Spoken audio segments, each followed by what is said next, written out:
Hey guys, it's Drax. About a month ago I took a first look at what EA and DICE were offering on their new Battlefront 2 game.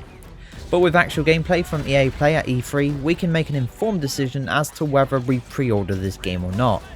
Well, here's 10 ways Battlefront 2 looked better than the previous game. Graphics. Although not a huge deal to some players, I love a game that looks good, and this certainly does that. An improvement on the last game, which was very well optimised, so I'm hoping for the same with this one. Great graphics and high frame rate is a nice combination to have.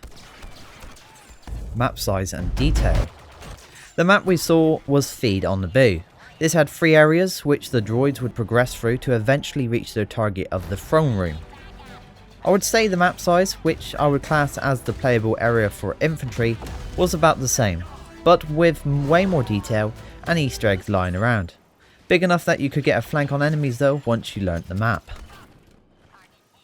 Gunplay. Instead of the previous system where you customise your character to be whatever you want, classes are back such as the Assault, Heavy, Officer, Specialist, the Super Battle Droid, Jump Trooper, and more to come, all with their own specific weaponry.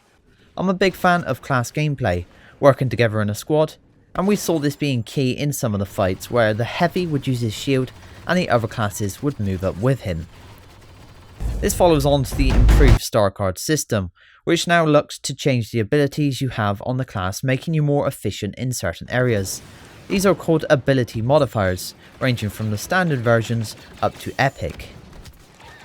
Battle points allow you to unlock vehicles, better classes and heroes. No more pickups lying around the map. Good players will gain battle points faster, meaning they can unlock say the heroes quicker, making even more of a difference. But heroes are not the be all and end all they were in EA's original Battlefront. These now take more skill to use effectively. Their health is a lot less than it was previously, which now equals about 3 times more than an infantry class, but they can regenerate their health by not taking any damage for 8 seconds. Despite being easier to kill, they look to be more fun and rewarding to play. Flying has changed. Originally we heard the system was reworked from the ground up, and while still having some similar characteristics, we can see that this has been greatly improved. Targeting is harder, meaning more skill is needed, so dogfights take longer, giving a more enjoyable experience. Although we haven't seen any space battle footage yet, this gives us a good idea of what it will be like. Ground vehicle selection and abilities. The AAT and ATRT are the 2 main vehicles we got to see during gameplay, and they both looked a lot of fun, reminding me of the good old days of the Naboo gameplay on LucasArts Battlefront 2. Vehicles all have unique abilities like classes, and using these will determine how effective you will be. No season pass confirmed again. Will be free.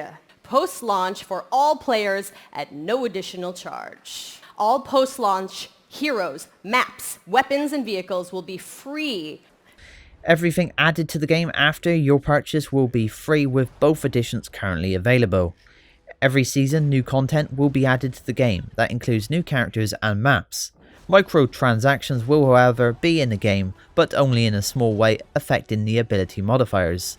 This applies to loot boxes that you can earn in game, but if you wish to save time or have more chances to gain an epic ability modifier, then loot boxes can also be bought.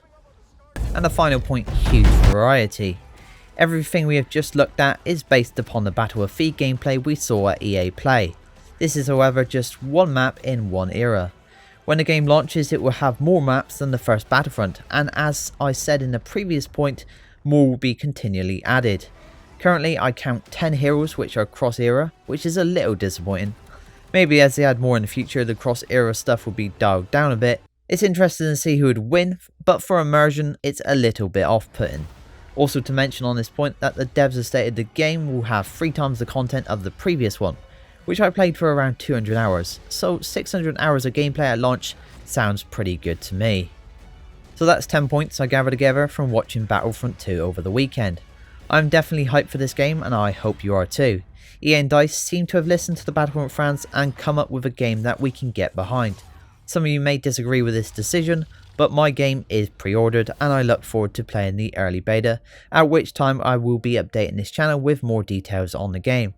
Please like and subscribe if you like to see those vids. Thanks for watching and I'll see you next time.